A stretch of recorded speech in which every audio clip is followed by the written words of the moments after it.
This is one of the most expensive risottos in Italy. Let me introduce you Risotto al Barolo, a traditional dish from Piemonte, a region in northern Italy. It's considered a luxurious dish as this is a wine that leans on the expensive side. Only this bottle costed me 30 euros. It is unfortunately unreplaceable as this is a Risotto al Barolo. You know, Karen, like I can't really suggest you another wine for this one. If you can't find it, let's make another risotto. How about that? To make a perfect risotto, the most important ingredient is the broth. Whether it's a vegetable broth, a meat broth, a bone broth, a chicken broth, I mean, you can choose whatever broth you want. It just has to be a good one. And of course, I always advocate for homemade stuff. I have my homemade bone broth that I took out from the freezer last night. It's gelatinous, as you can see, because of the collagen inside the bone broth. But apart from the health benefits of it, the taste is just on another level. From a good broth comes a good risotto. Just keep this in mind. From a good broth comes a good risotto. Repeat with me. From a good broth comes a good.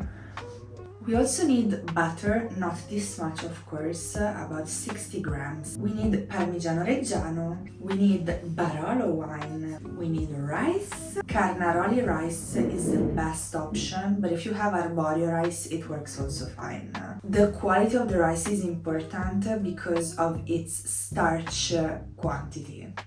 Because of its starch percentage, it has to be starchy, that's what I mean. I just want to say it has to be starchy so that the risotto will be creamy, because while we're cooking it, it will release the starch and make it creamylicious, delicious. Then we need an onion to make the soffritto. And that's it, let's start. For the onion, we have to mince it very finely, almost into a paste, so that it melts into the risotto. We don't want to see any onion bits floating around. Sacrilegio! Sacrilegio! The onion has a very high water content. Creator? It naturally melts, but it's better if you chop it finely. I mean, just do what I say. Okay. That's it. The prepping is done. We just have to cook now. To start, melt the butter and stir fry the onions for a couple of minutes until they turn translucent. Then add the rice and let it toast for 2-3 minutes until it turns translucent as well. You can also understand if it's ready when you can hear it almost whistling.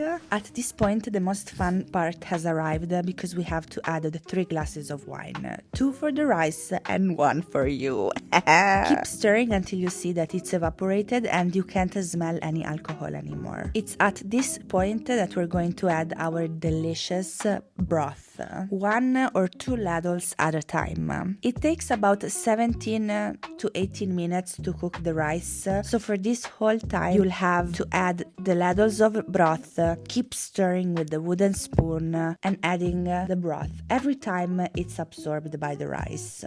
Keep the heat medium-high so that it will evaporate faster, and remember that we never want a dry risotto, but also not a soupy one. In this case, since we're going to add the raw Barolo wine later, I would make it a little drier than usual, which is something I didn't do this time. In fact, it was a little soupy. Now we're going to mantecare the risotto, which is a word that has no translation in English, but it basically means to make it creamy. Since this is a risotto al Barolo, we're also going to add a little bit of Barolo wine, like this. I want this for me. Cazzo che buono. And the Parmigiano.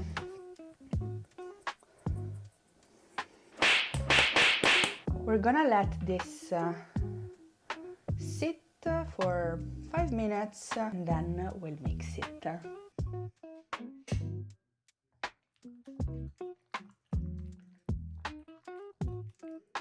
Guarda, c'ha le manine piccole ma è forte di brutto.